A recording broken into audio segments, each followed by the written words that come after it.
J'ai j'ai pris note de la leçon. Donc on était, j'espère que ça a enregistré l'autre, pas le live en tout cas. Là j'arrivais à la partie exercice pour aujourd'hui. Donc on verra bien.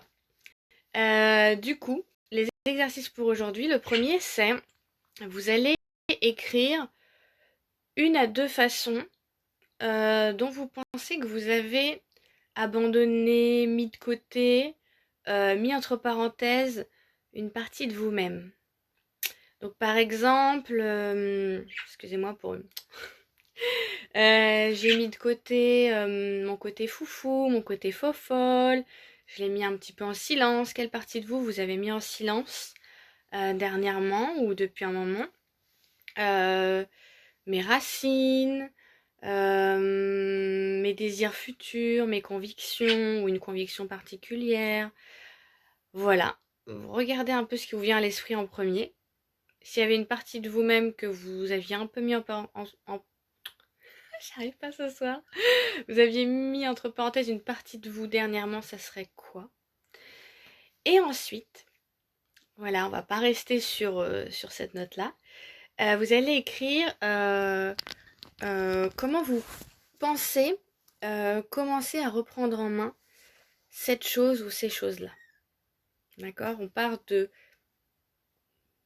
quelle partie de moi j'ai mis un peu presque en sourdine dernièrement et que j'aimerais remettre en avant.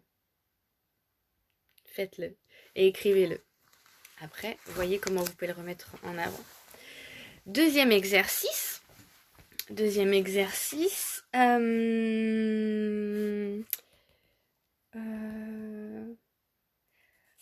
Donc, on va être sur les qualités, dans le sens où, pour vous valoriser, vous devez vous connaître, évidemment.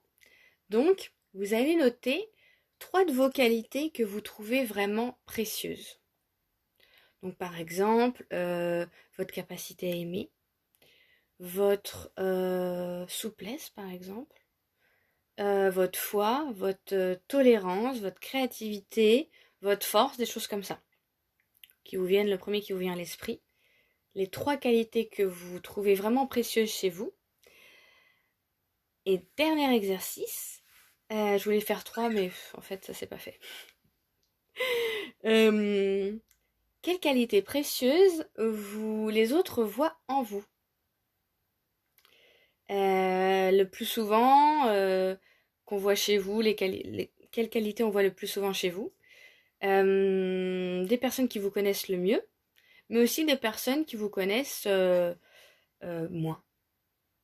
Donc, notez au moins 3 qualités et remémorez-vous un petit peu avec détail ce que vous pouvez vous souvenir de exactement qu'est-ce qu'ils ont dit, quelles étaient leurs émotions quand ils vous l'ont dit.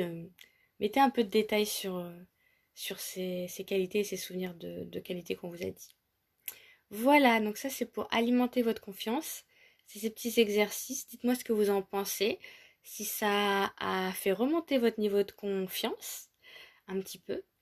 Et après, c'est à vous de l'alimenter, bien sûr. Mais là, c'était des petites pistes. Voilà pour les exercices d'aujourd'hui sur le sujet de développer un peu plus la confiance en vous, de manière plus profonde. C'est tout pour aujourd'hui. On se retrouve, non pas demain, lundi. Donc je vous souhaite un excellent week-end et on se retrouve lundi pour une nouvelle thématique dans ce voyage vers plus de conscience pendant 21 jours. Je vous fais plein de gros bisous et profitez bien de votre week-end et je vous dis à lundi.